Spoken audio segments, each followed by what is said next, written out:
Have you ever heard the phrase becoming the best version of yourself? Yeah, me too. But what does that even mean, and how do we become that person? I'm here to help you navigate through those questions and come up with actionable steps in order for you to live your best life. We've got to discover what we want.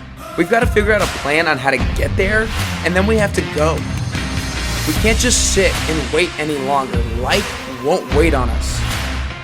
So come join me on this constant journey to become the best version of yourself and to find your best you. I'll see you on the other side.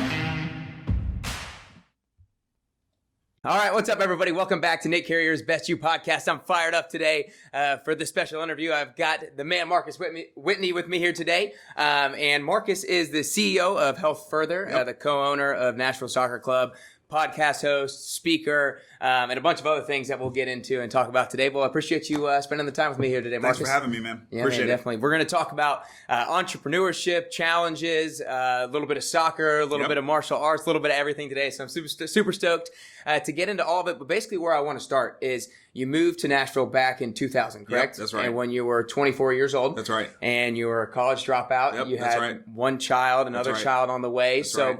when Did your homework? Yeah. Tried to. So when you moved here, what was really the first goal that you set for yourself? Get a job. Get a job. Yes.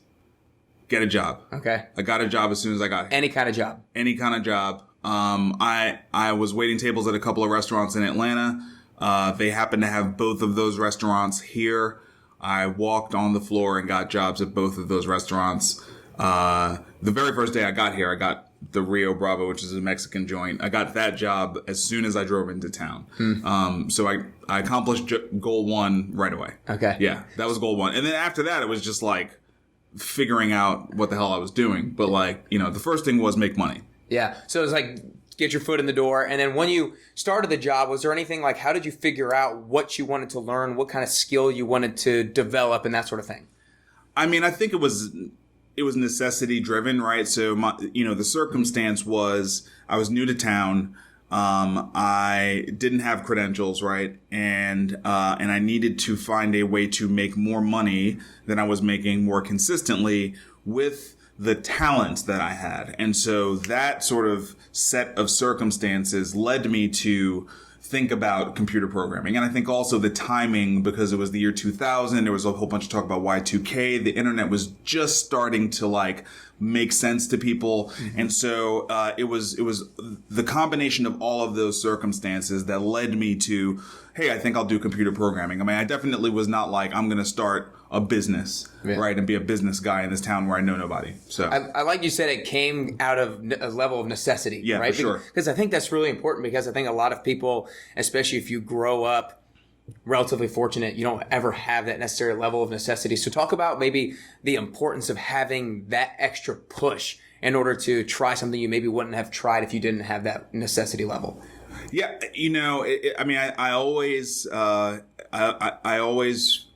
feel bad for people who have never had to deal with serious constraints, and have never had their back against the wall and have never sort of known what that feeling is like, because I think it's hard to know what you're made of if you've never been in that kind of situation before, right? I think you have to then replace that forcing factor with passion, right? And I think this is true of people. I mean, look, I'm sort of dealing with this at this point in my life and my career, where I'm not dealing with that same kind of pressure, right? And I have, in order to stay focused and motivated and excited about life, I've had to sort of replace that pressure with passion, if that makes sense. And passion doesn't come easy, man. I think you have to have a lot of conversations with yourself. You have to really work towards clarity. I think a lot of people, they hit the goal that they were going after, and then that can quickly be followed by depression, because they realize, holy crap, this is not really everything I thought it was going to be, and what now, right? Mm-hmm. You know what I mean? Like, maybe I'm afraid to set another goal because this goal was so sort of disappointing in the actual reality of it. Mm-hmm. And that's where purpose and objectives that are not sort of measurable but are more qualitative, you know what I'm saying, and more about how you're going to spend your time throughout the rest of your life, really, factor in. Yeah. So right now you said you're kind of in the spot where you don't have necessarily that necessity level that a lot of people might have financially. So you were trying to replace it with passion. So how do you replace it with passion? Like what are processes that you're now going through to try to figure out like how I can put my passion into whatever it is that I'm doing? Yeah, I mean, I think, I think self-awareness is how you get to your passion, right? And I think self-awareness means having very hard conversations with yourself, with your loved ones, taking in feedback about what you're good at, what you're not that good at. It's a process, but over time, you should be able to get some clarity on what you're strong in, maybe what you're not quite as strong in, what you love to do, what ideas, just really, really get you buzzed. Whereas other things are, it's the difference between a hell yeah and a okay. You know what I mean? Like what's a hell yeah for you? And, I think you got to try a lot of stuff too. You know what I mean? Like, I'm 43 years old and, I'm not super old, but I'm also not super young. You know what I mean? And I've had enough experiences now to be able to say, I know what I don't love doing, right? So here's an example. I don't love managing a ton of people. Right. That's something I had to learn through 10 years of managing people. Yeah. That's like, I love inspiring people. I love mentoring people. I love coaching people. I don't love managing people, meaning managing them to specific objectives. That's a frustrating thing for me because if excuses come up, which they inevitably will, I don't necessarily always respond super well to that, right? Like that's a thing that I've learned about myself. And so, management should probably be left to other people, you know what I mean, in organizations where I'm going to be taking a leadership role in. And I can be a leader and not necessarily be a manager. That's a learning that I've developed about myself. So, that rules out a bunch of stuff, but it also opens up a bunch of different things that I hadn't necessarily pictured myself doing, like really, really leaning into public speaking, for example, right? It's something I've always been good at, but I'd always been like, that's not real because what's real is, leading a company and managing a bunch of people.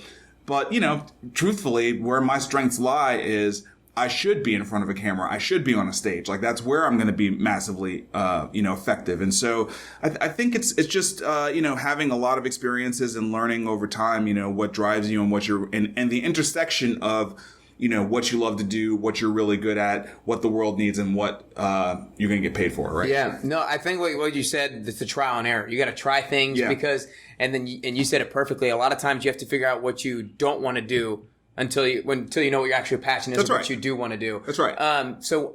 But there are, I feel like, certain things in life that might not come that easy to us or might not come to show us something that we love to do, but it might be a weakness that we need to work on. So how do you kind of like determine the difference between something you might need to delegate to somebody else, like managing, and between the other thing that you might just need to work on? And it might just be a weakness that you have to figure out. Like, how do you determine between the two? It all comes down to self-awareness and being honest with yourself. It all comes down to this. Like, you might love to do something and not be very good at it. Those two things can be true. If that's true, you need to know that should fall in the bucket of hobby and not like profession, right? You know what I'm saying? Because profession means you have to be proficient in something. And if you're not good at it, the world shouldn't have to deal with your inadequacies, right? But it's totally cool for it to be a hobby for you, right? It's totally cool to do things that you love that you're not that great at, right? And so I think at the end of the day, it doesn't matter how many self-assessment tests you do or 360, leadership reviews. Like none of that stuff matters if you can't honestly appraise yourself. You know what I mean? And ultimately you are the judge that matters anyway. I mean, look, you do things, you get feedback from the market, you get feedback from your peers, from your loved ones, from, people who report into you. All that feedback is helpful, but ultimately you have to be the one to say, yeah, I'm not that good at this, or I'm really good at this, and sometimes you have to say, I'm really good at this, and be careful not to be too humble, right? You know what I mean? Because you could rob yourself and you could rob everyone else of like your real gift. So it's like self-awareness is a long topic, and it's got a lot of depth to it, but it so much boils down to it. So much really, really boils down to it. Well, I think that's so cool that you were able to realize kind of early on the importance of it and be able to ask yourself those tough questions because, like you said, it comes down to asking yourself tough questions. Did you just say I realized it early on? Well, I mean, you said 10 years, but I mean, like you said, you're only 43. You're not that old. Yeah. So if you're saying early on in my life that I have not yet lived, then I can buy that. Okay. If you mean early on, like in my 20s or 30s or even last year, no, that doesn't, no. Like I am constantly getting better at self-awareness. I've had a real jolt of it, I would say, in the last 6 months. But no, I mean, well, let's say not necessarily realized that you not that you were at a point of like I'm self-aware now, but you realized maybe the significance of self-awareness and maybe try to start the process early enough. I think that's true, right? So there are different, and you know, we're complex people, right? So I gained self-awareness in certain areas, whereas other areas, you know, it had yet to sort of unfold, right? So one area that I did get self-awareness on pretty early was my strong desire to be significant, and that has manifested in entrepreneurship, leadership, being a founder and things, you know, stepping out, trying to do really, really big, audacious things. I realized that pretty early, and you know, it has led me to a lot of fantastic experiences, some successes, some failures, but nothing that I regret. And ultimately I think is the path I'm going to take for the rest of my life. So that would be one area of self-awareness where I would say, yeah, like that was great. You know, I realized early on, I don't need to be someone's employee. Like I won't be happy. They won't be happy with me. You know, but within that, there has been so much that I have learned and I'm continuing to learn. Okay. You know what I mean? Yeah, definitely. So you realized that you wanted to be significant and be an entrepreneur. So let's talk about that a little bit. Yeah. You, after spending 4 years at Emma, you know, with as the chief architect there. Yeah, I led technology. Okay, basically. cool. Yeah. Awesome. You left there. What would you think was like the most important thing, skill, or lesson that you learned there that gave you the confidence to go into entrepreneurship?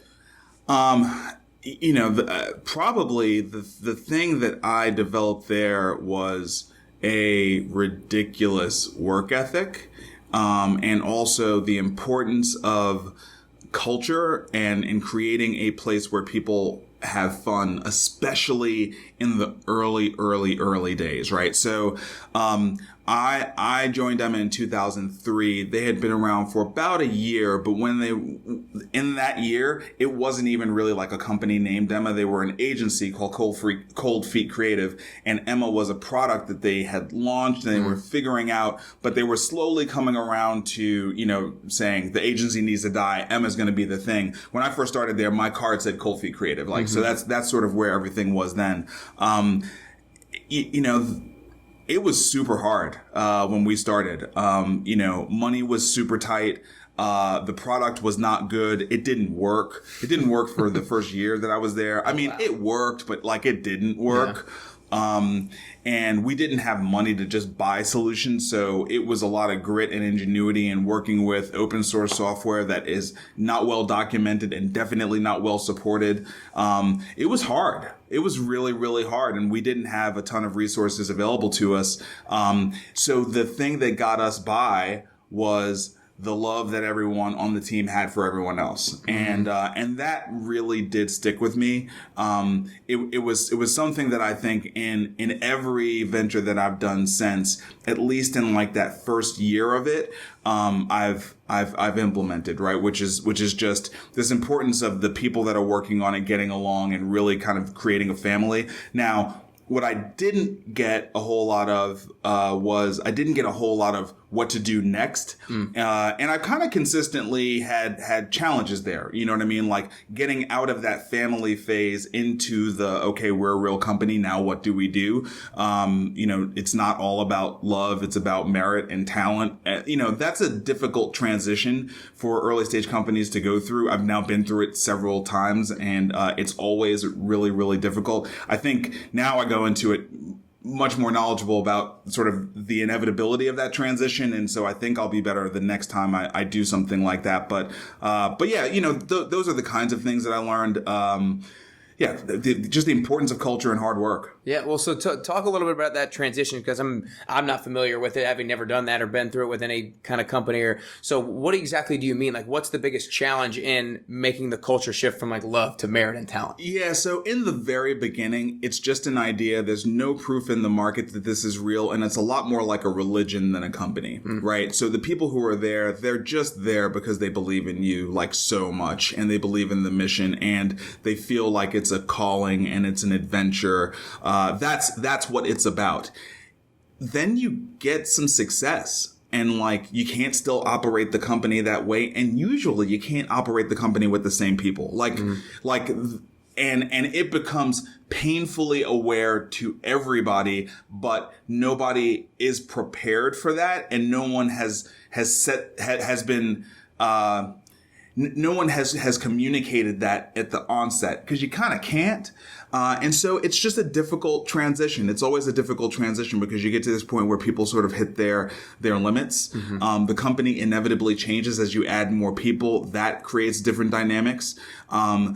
There becomes sort of the cult of the early people, and then sort of the necessity of the organization to grow. If you're in the leadership position, you have to continue to push the organization to grow, but you feel a kinship and a bond and an obligation to those early folks. And it's just a complicated thing. I've been through it 3 times, and it's hard. Yeah, no, it sounds hard. Like it. Yeah, it sounds like it. So when you first left Emma and you decided that you were going to start your own business, what was the business that you started? So the very first business, it was called Remarkable Wit, and I didn't have any money. I was also going through I didn't know this at the time when I left Emma, but within 60 days, my ex-wife and I would become separated, and so that really put a forcing factor on the kind of business I was going to create, because when I left Emma, I sold my ownership stock back to the company, and was using that basically as startup capital.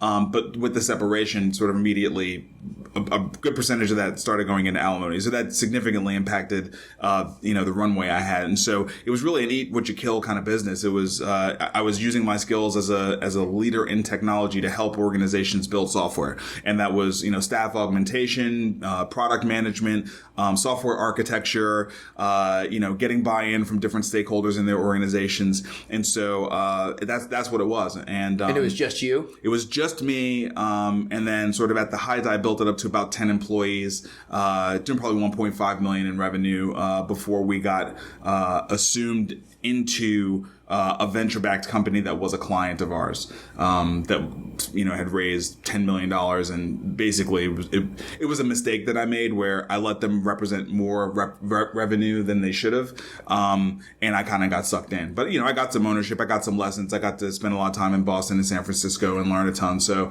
everything works out the way it's supposed to. But those are I did not grow up with a ton of mentorship, really any mentorship around business. And so, and as I've said already, and you started the show with, I was a college dropout. So I don't have an MBA. I don't have a business degree. And I didn't have mentorship in business. And to be completely honest, I didn't read a ton of business books. And so my business lessons came through experience, came through running into walls left and right. You know what I mean? Everything I've learned up until this point has been experiential. And, a lot of those lessons were hard. Yeah. So if you had to say, starting a company on your own, growing it to 10 employees and maybe $1.5 million in revenue is no small feat. Like, that's awesome. Congrats on that. But like, what do you think, if there are like 2 things that you think were most important in your success of growing it to that point? Yeah. What are those couple things?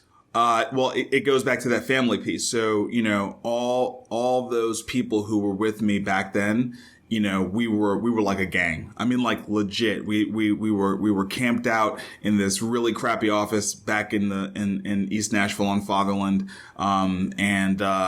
We were like just a gang, you know what I mean? Like we stayed late, we hung out, we went to the bar together, it was a family mentality, and I think that was it, everyone was there for the mission. You know what I mean? They weren't there for the benefits. They weren't there. They were there for the lifestyle, and they were there for the mission, and they were there for each other. And that kept everybody motivated to work. That was definitely what did it. You know what I mean? Nothing else did it. It wasn't my management capabilities. Yeah. You know what I mean? It wasn't that. Yeah. It was the vibe and the family and the fun that we were working, but we were kind of outlaws. Okay. And it was fun. Yeah. So you said you went into the process really not having a whole lot of knowledge right now, a whole lot of business knowledge. You learned from experience. You were a college dropout. So is there any, like, and when you're starting a business, I feel like it's really hard to know like what to learn first because there's so much to learn. Is there anything that you wished you prioritized learning earlier on? Yeah. So I've actually created a model for myself, and I put it in the book that I'm writing around the 8 core concepts of business. And I actually prioritize those concepts because they reflect what my big gaps were and in the order of importance that I think they really fall in. So they go in this order.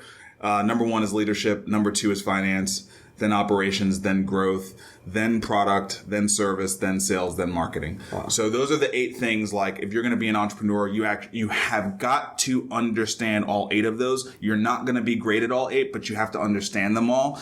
I was not well versed in leadership, finance, operations, or growth. I understood product, service, sales, and marketing pretty good. I did not understand the first 4 core concepts, which is all sort of the internal stuff. And that's where you implode, right? You know, the last 4 is everything you do out in the market, right? You create a product, you serve your customer, you sell it, and you market and you brand. And that part most people get. Very few people get the leadership piece. And maybe even fewer people get the finance piece, right? Like cash is blood, right, to a company. Right. And so your understanding, and it's complicated, right? You got taxes, you got payroll, you got insurance. There's just a million things that that you don't know about until you get into business and you really understand why it's so important to get the pricing right and get the margins right and having cash in the bank, like, you know, these things, having a line of credit, finance, you know, leadership, finance, and ops and growth were all big blind spots for me for a very long time. So of all these things that you had to learn, what do you think was like the biggest way that you were able to learn it? Because so like you taught yourself coding, right? Were these things more self-taught, experiential taught? Was it reading, or what allowed you to? Everything you just said. So self-taught, experiential, and reading. Those and when I say reading, I mean reading or listening to audiobooks or listening to podcasts or going to hear people speak or YouTube videos, right? Like pulling in. That's how I've received mentorship. I haven't gotten a lot of mentorship from a direct individual in my life when it comes to business, but I have gotten tons of mentorship via books and videos and things like that, podcasts. So yeah, but those are the ways in which I learned. And look, a ton of mistakes. Like, you know, there's nothing like having a bug in your code that you wrote that cost your company hundreds of millions of dollars. There's nothing like that to teach you the importance of like quality assurance on your code, right? Mm-hmm. You know what I mean? And so experience and mistakes. But I guess the other thing I'd just say is like, look, I've been at all this entrepreneur stuff for a little over, 10 years. I mean, I would say I really started in 2007 when I left Emma. That was my real start in this process. Mm-hmm. And, I've done a lot and learned a lot in 12 years. And,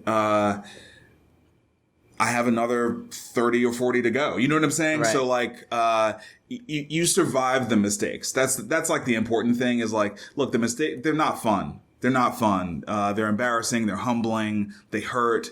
They can cost people their jobs. You know what I mean? Like there's real stuff on the line, but it's not life or death. Like even when you have to shut a company down or you have to do a layoff or you have to fire someone, even if they're a high performer, but they're really bad for culture and it's your fault because you hired them. All of those things I've had to do, and more, bad things that I've had to do, you wake up the next day and guess what? So do those people and everyone goes and gets another job and like life goes on. It's not life or death stuff. But you will learn from those experiences and you'll be better the next time. So that's, yeah, I think the like you said, it's not life or death. I forget exactly what the phrase was, but you're going to you're going to be able to wake up the next day. You'll wake up the next Failure is day. not the end of the end of the line, because I think that's like a lot of us feel that way sometimes going into something that we don't know if we're going to succeed or fail in. It's like, what's going to happen if we screw up? Like, are we going to, like, what's going to happen? And that prevents us from doing so many things. So acknowledge you as an entrepreneur for continuing at it, even knowing that failure is going to come, but knowing you're still going to wake up the next day. So you're also right now the CEO of Bryovision, right? I'm the president. President, okay. President and co-founder of Bryovision. So what got you into the healthcare space? So my partner Vic and I, we were doing Jumpstart Foundry from 2009 to 2014 as an accelerator, nights and weekends. And when we started it in 2009, we were one of the first, let's just call it 50 accelerators in the country. I mean, there were not a lot of accelerators running around. Now there are thousands, they're everywhere, but that was not the case 10 years ago.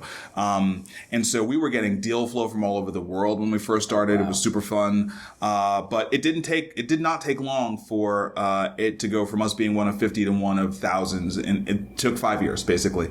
And so through that process, we learned a lot. We did not invest a lot of money into the companies that we invested in as an accelerator. Back then, the standards were you would invest $15,000 and you'd get 7% equity. That was the standard set of investment terms for accelerators back then. They've now swung wildly all over the place to like no cash and no equity to we'll give you a grant to like, you know, we'll give you $1 million. I mean, it's very, very big swing now. But yeah, in 2014, we realized that the market had changed a lot. We couldn't just do the same terms and like continue to survive. We also felt like we had learned a lot and we enjoyed working together, and we wanted to no longer do nights and weekends. We wanted to like make this a full-time business that we did together. And so in that process, we realized we needed to change some things in order for it to support us working on it full-time. One of the things was changing our investment terms from $15,000 per company to $150,000 per company. That is a big jump, 10x, but that made it real. Okay. That alone sort of changed the dynamic of everything, just that one decision. The next decision was just a recognition that we're in Nashville, and while Nashville is a great place to start a business, and there's great culture here, and it's a great place to raise a family, and you know, it's a fun place to live, all these are like great things. It is not one of the top tech environments in the country. It's just not. Right. And so, you know, we were not going to be the most successful early stage venture fund if we were just doing technology companies. And so we had to say, what is our advantage geographically, right? Like, where can we be stronger than everybody else because we're in Nashville, as opposed to, you know, just being a me too? And healthcare was the answer. Healthcare is far and away the largest market industry here in Nashville. And there's a ton of people who have made a lot of money here in healthcare. So that meant we would have a good pool of people that we could make our limited partners and would contribute to our fund. Mm-hmm. And we had a lot of expertise, and we had, you know, tons of talent, and we had, you know, companies that could potentially be customers of our companies or buy our companies. And we couldn't say that for really any other industry. I mean, music would be a second to that, but the music industry was going through so much turmoil back in 2014 that I don't know you could have said, yeah, music was a good call. So we ended up going with healthcare. That was really why. I did not know really anything about the healthcare industry. Mm-hmm. But I was confident from the previous, you know, 10 plus years of being here in Nashville. I was confident of my ability to learn, and to learn by doing. And that's what I've done the last, 5 years. Yeah. So when you guys decided to go more into healthcare, was that before or after the jump from 15K to 150K? It was together. It's together. Yeah. Okay. Yeah. So those were the two big changes that we made. The third change was we stopped at the accelerator part. So for any of your listeners or viewers who don't know, accelerators historically would make companies move to wherever the accelerator was housed. Right. And you'd be there for 12 to 14 weeks, and you go through a bunch of different classes, and they have like mentor nights and a bunch of different activities. And we did that from 2010 to 2014. That was the kind of program we ran.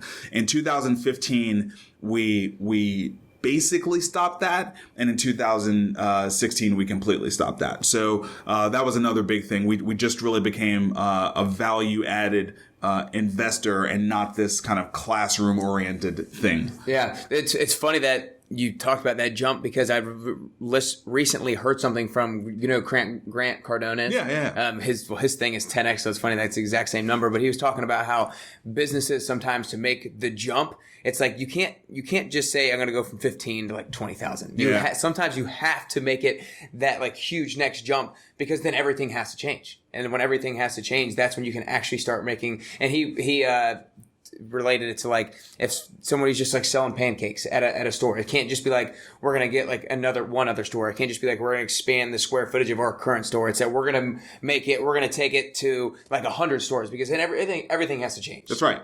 The objective drives the strategy drives the tactics. If the objective is 15,000, that's one set of strategies and one set of tactics. If the objective is 150,000, that's an entirely different strategy. If the objective is 1.5 million, that's an entirely different strategy. And we've now made those different jumps, right? So we were doing 15,000, then we went to 150,000, and we just closed a $21 million fund in December that's investing on average somewhere between $1 to $3 million per company. So, cut the difference. That's 1.5 million. That's a very different fund than the other one is, right? And so it's exactly right. Whenever you set the objective, the resulting strategies and tactics are going to be completely different. And yeah, that's exactly right. So how does like a group of people of a company come about to figuring out like this is the objective we need to go to? That's not undercutting it or not over exaggerating what you can actually go to. Those are all decisions that individuals make.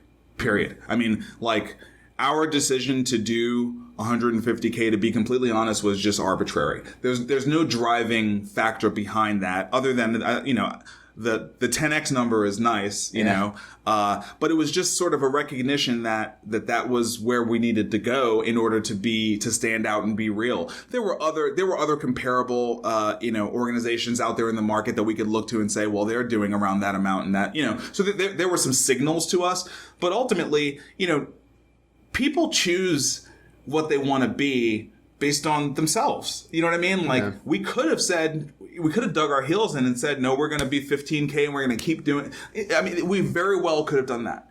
You know what I mean? That could have been our destiny and our legacy, as opposed to this consistent 10X view that's going to, eventually we want to write $10 million checks. Well, that's going to necessitate raising $150 to $300 million fund. Guess what? Strategy and tactics are going to be way different for that than they've been for anything we've done in the past. But we've got this track record of kind of 10Xing anyway. So we'll get that done, right? You know what I mean? It won't look like what we did before, but in some ways it will.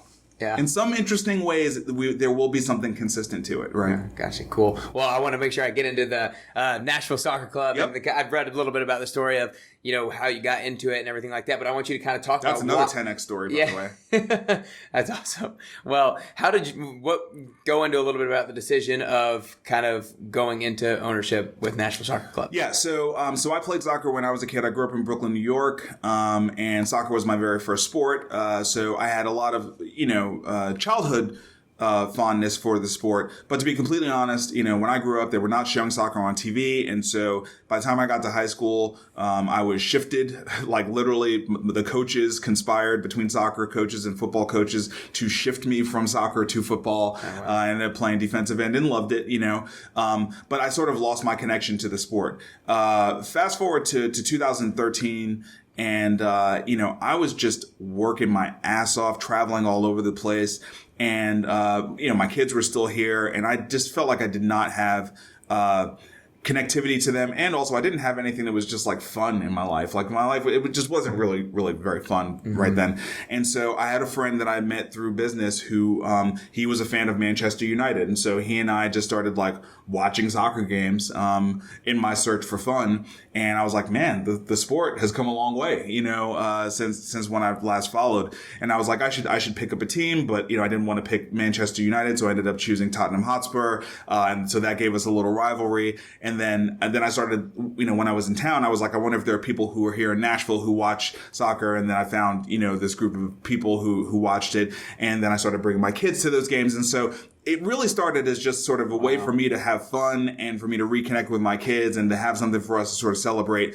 And the timing of that was interesting because in 2014, Nashville Football Club started because the Metros had previously folded. That was the local soccer team, and they had been around for 19 years. But they folded. It was just a hard ecosystem, hard environment, hard at the time. So the Metros folded. It created a gap in the market. And this guy, Chris Jones, using Twitter, started a new community-owned soccer team called Nashville Football Club. Right. And I saw it on Twitter. I thought it was super cool. I became one of the first 100 paying members, and it was just sort of a thing. I was like, okay, this is super cool. But I would talk to Chris via email and via social media about what he was doing, and him and the group of folks who really sort of stood the thing up in the first year did an incredible job. I mean, it went from some tweets and a meetup in a bar to they acquired a franchise in the 4th division of soccer, which is 100% amateur. And then they put a team together. They got a sponsor. They fielded the team. They made it to the playoffs in the very first season. It was like, they had 1,000, 2,000 people coming out to the games. It was like incredible what they had done in that first year. And so, I was traveling a lot, so I didn't get to go to a lot of the games, but I did go to some games at the end of the season. And I was like, this is unbelievable, man, what you guys have done. And Chris, at the end of the season, was like, hey, man, I'd love to take you out to lunch and just talk to you about like the future of the organization. And so we went to lunch, and he was like, dude, this thing has been magic. It's been lightning in a bottle, but like, we need help, like getting this thing together. And, would you be willing, and I guess he had just known me from sort of the entrepreneurial world in Nashville. And I guess just decided I could be helpful. And I was grateful that he did. And so, over a couple of conversations, I joined the board, became the chairman of the club. And then, no sooner than that happened did all of this chatter around professional soccer in Nashville started. But we were the established brand with the established supporter group with the momentum at the time. But we were a nonprofit, which means we were not positioned to be a pro team. And we had a problem because we had already created this community ownership model, which was awesome, but it was a problem because it could have been the thing that would have stopped us from being able to go pro. And so really, I would say if I had a contribution, it was navigating that process with the board of the community-owned team into an agreement that we would keep the spirit, keep the name, but move into the professional ranks. And I held an investor interest meeting, and that's where I met David Dill, who was then the president of LifePoint Health, is now the CEO. And over many conversations, David agreed to become the majority investor behind the USL franchise. And then no sooner than we did that, then the whole MLS thing happened, and then we started having conversations with John, and then we put those things together, and it's just sort of a whirlwind, man. It's incredible that next year we're gonna field, a Major League Soccer team, and really, it's been 5 years. It happened in 5 years. Dude, that is crazy. An amazing story. Crazy. It's so you probably don't even realize how amazing it is because you lived it. But it's so you just did it because you just were trying to figure out something you were passionate about. You just kind of started going. Yeah, dude. It was not I did not have these visions of being an owner of a professional soccer team. That was not where it started. It literally started because I was overworked and I needed something to do with my kids, and I wanted something in sports, and it started with Tottenham Hotspur and the English Premier League. It didn't start with Nashville Football Club, now Nashville Soccer Club. It started with me reigniting a passion for the sport, And yeah, so no, I was not thinking about owning a professional soccer team, you know. And look, honestly, it was hard. As playing that role. First of all, when I came on the board to become the chairman, I was kind of an unknown entity, and I had to earn the trust of a whole bunch of people who were like, dude, you weren't here at all for the first year, and now you just sort of swing in, and now you're the chairman. What the hell is going on here, right? So there was this whole period where I had to like earn the trust of a bunch of people. I wasn't 100% successful, but I would call it 95% successful. And then there was a lot of difficulty around the transition into the pros. And I was asked by David to join the ownership group. He asked me to join. He just felt that I had a lot of connective tissue and a lot of understanding about the culture and about the supporters, and about what we needed to do as an organization. And I don't think he felt all that comfortable doing it without me being on board. And so, but that was a hard thing to explain to people, right? That I needed to move from the nonprofit side of things into the for-profit side of things, actually for it to happen. That was a hard thing to communicate. It's now over, and like nobody thinks about it anymore. But at the time, like when I go back and think about that, that was difficult. There's a lot of like conflicted feelings about that. So you talked about how you had to build trust, and I kind of, right when you said that, I'm going back to how the biggest lesson you learned about like at Emma is being around a culture of people who are all for each other. So talk about how you go about building that trust of a group of people, or how you or maybe as an entrepreneur, how you enroll people in your vision for what you see moving forward. I think it's narrative, and then I think it's doing what you say, right? So, don't lie to people. Like if you're saying, so let's just take this as an example. There was no possible way that the nonprofit could be the owner of the for-profit franchise. There was no way. But we did find a way for the nonprofit to continue on as what's called a supporter's trust, and for us to, to grant that supporter's trust and equity stake in the USL team, to continue the narrative of this being a team for the community, right? Like we were able to find a way to do that. And it wasn't a typical thing that was happening. Most owners in the pros were not doing something like that. We did it because we meant it when we said we wanted to continue the narrative and we wanted to continue the legacy of what had been created by this community, right?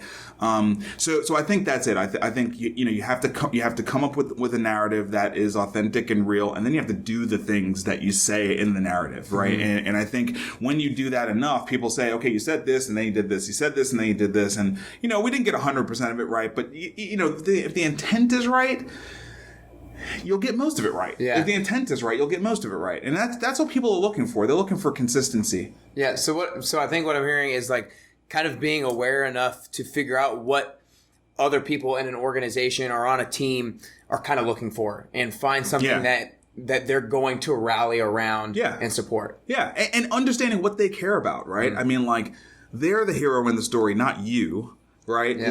Like we did this for the city of Nashville. Right. And that was a very sort of consistent thing that we kept saying. And ultimately it's true, because look, I will tell you, yes, the story is great, and I'm really glad that it's all happened. And it is the honor of my life to be a minority owner in this club. But like, make no mistake, these were very difficult years. Going through this process, right?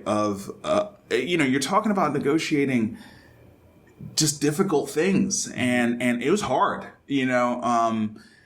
So I just think people just need to understand that nothing is as awesome as it looks on the outside, right? Everything's hard. Yeah. Everything's hard, and you have to have a real purpose behind it in order to get through it. Our purpose was, we had a vision of this city being unified by having a professional soccer team, and we're not there yet, but we're on our way to realizing that vision. And that vision and that purpose was worth the painful crap that we all went through. Everybody went through, John on down, like nobody, like if you check the, sort of the history of dealing, the things we had to go through with council, like, look, this was not the easiest process in the world, right? But we had a purpose. We had an aligned vision. And I think that's the thing. Yeah. That's for anything. Yeah. I've really always heard that, you have to have a why. You have to have a purpose behind something to be able to get you through those challenges. So I think that's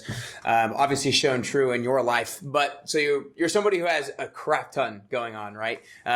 You, like you said, you are the president of Browvation. You got a lot of things going on. You're one of the co-owners of Nashville Soccer Club. And I'm really always interested in people who have so much going on and how you prioritize things and how you focus on whatever it is that you're doing at that time. So what are maybe some different tools or strategies that you do on like a daily or weekly basis to prioritize the different things that you have going on and how you focus on those things when you're doing them?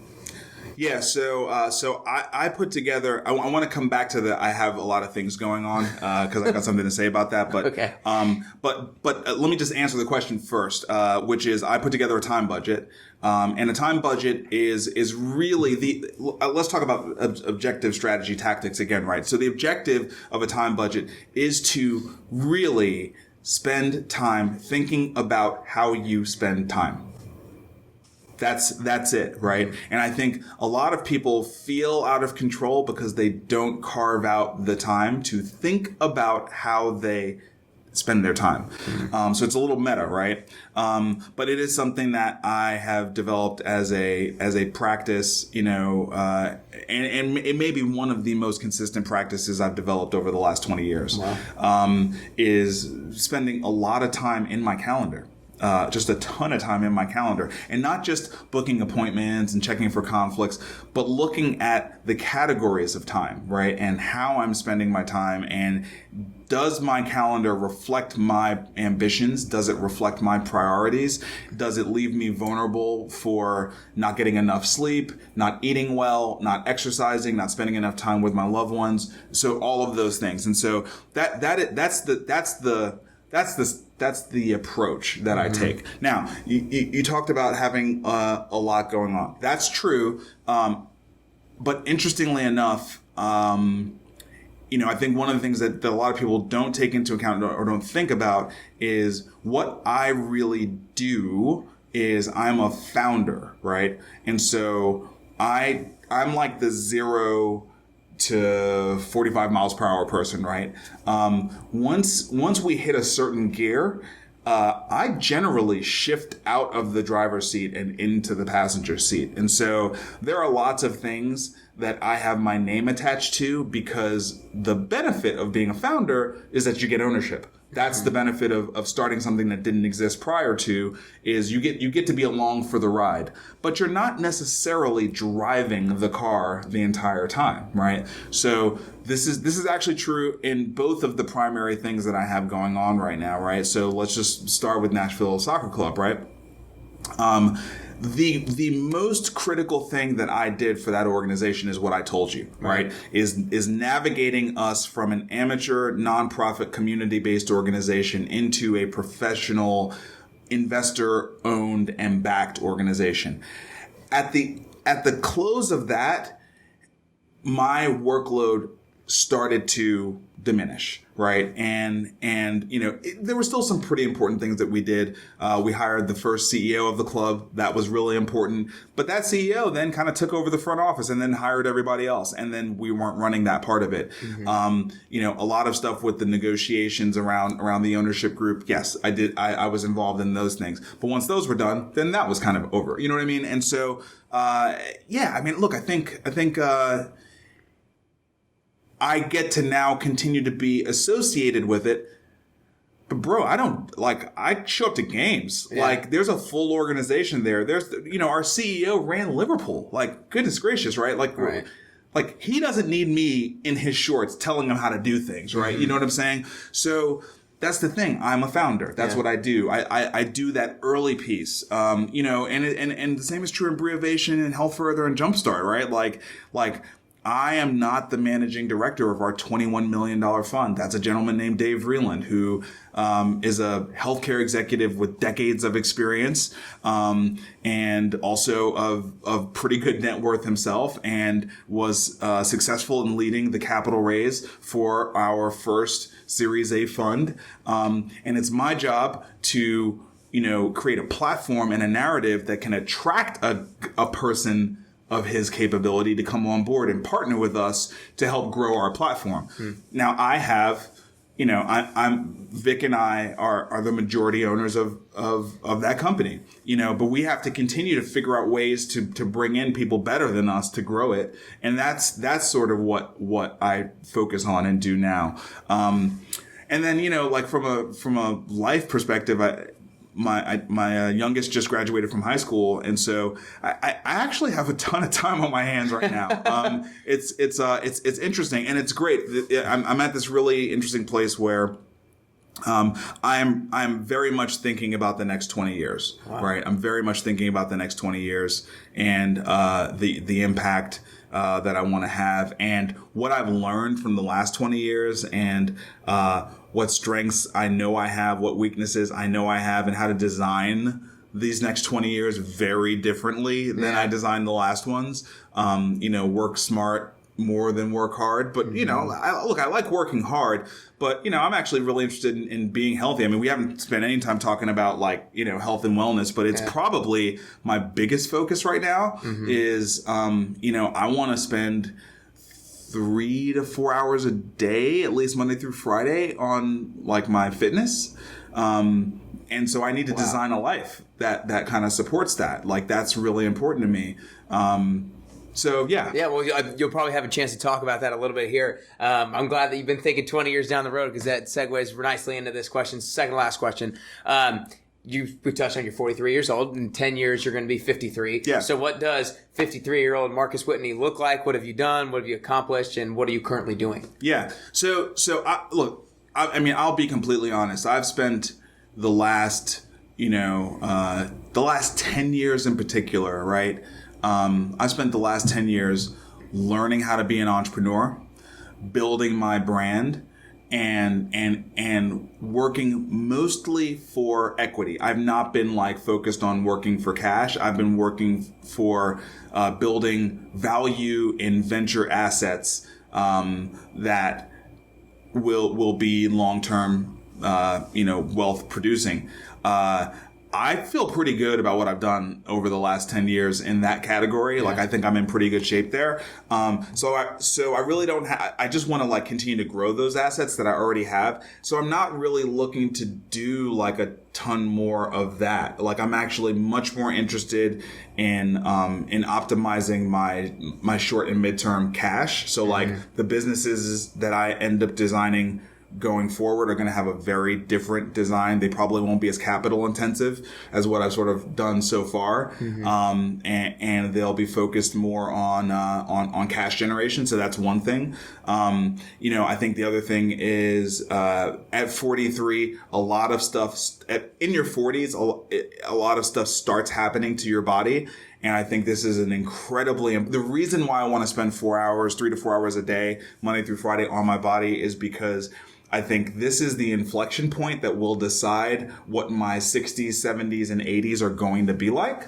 And I'm just assuming that I'm going to live that long, right? So, if I have my most athletic years and I focus on hard things like mobility, endurance, that nobody wants to do. If I do those things now and build them into sustainable habits now, I think I'll have an incredible quality of life in my 60s, 70s, and 80s. Yeah. And to be quite honest, this is something that I've learned from the healthcare industry, right? The healthcare industry is scary, man. We call it the silver tsunami, which is basically all of these people that are 65 and older, senior citizens, and how much they're going to cost the healthcare system and the poor health that they're in, generally speaking, and all the societal assumptions around what your quality of life is supposed to be at that age. I just realized there's no conventions out there that are guiding people to think they can be super fit in their 60s, 70s, and 80s, but I know that you can, right? And so I'm trying to optimize for that, right? I'm trying to optimize for a long, healthy life, and that's a big part of I want to be stronger and more fit at 53 than I am right now. That's sort of a big objective for me, right? And then I think look, I want to inspire. I've drafted a purpose statement for myself. that we'll see how long it lasts, but it resonates today.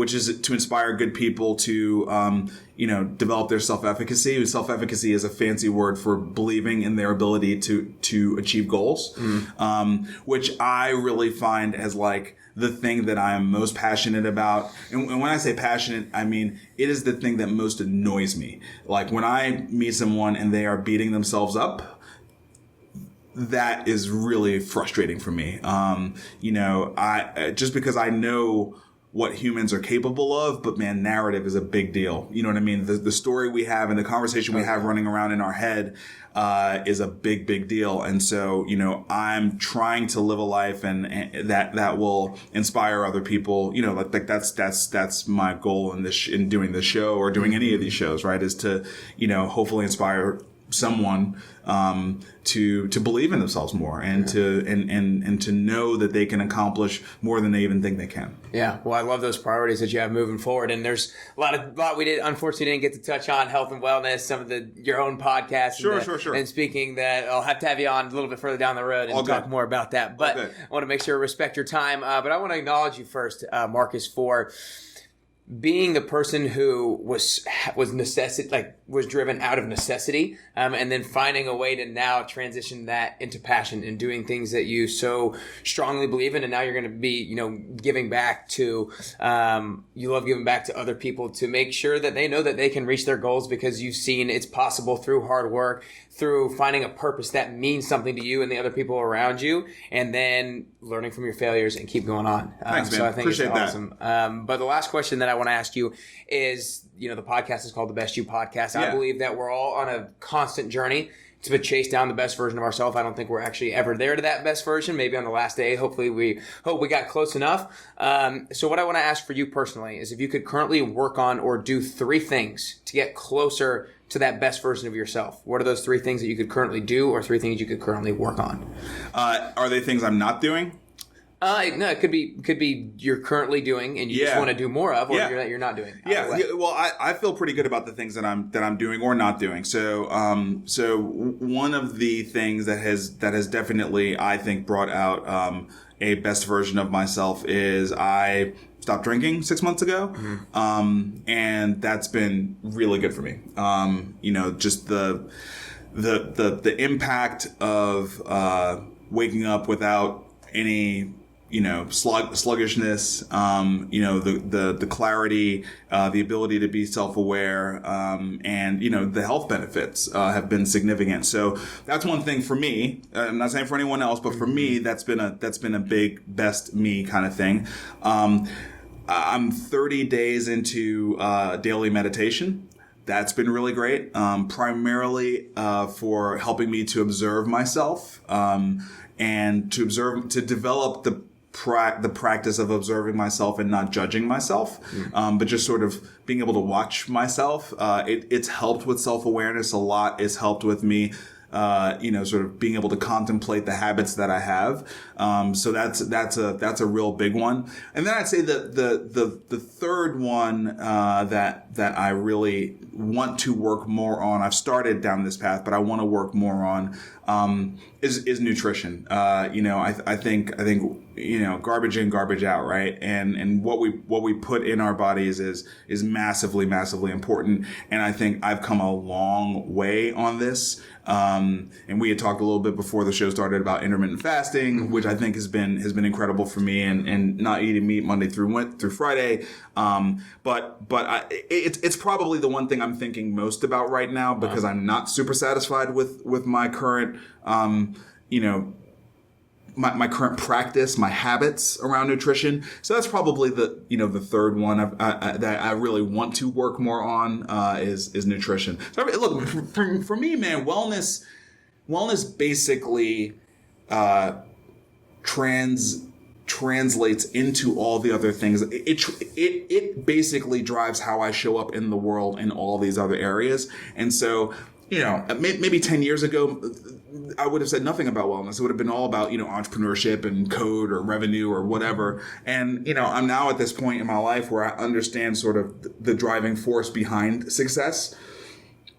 And it's well-being, you know what I mean? Like it's taking care of the machine, right? And if I keep the machine highly tuned, I'm gonna perform well. That's not the problem, right? I've been performing well, completely not taking care of myself, right? So imagine what I can do with all this experience and means and time if I'm actually taking care of myself. So that is for me my complete focus, well-being. Wow, that's awesome. The only way you can produce is if you have the capability to produce, right? Totally, man. Look, I'm now old enough to have seen people be massively successful and die from heart attacks.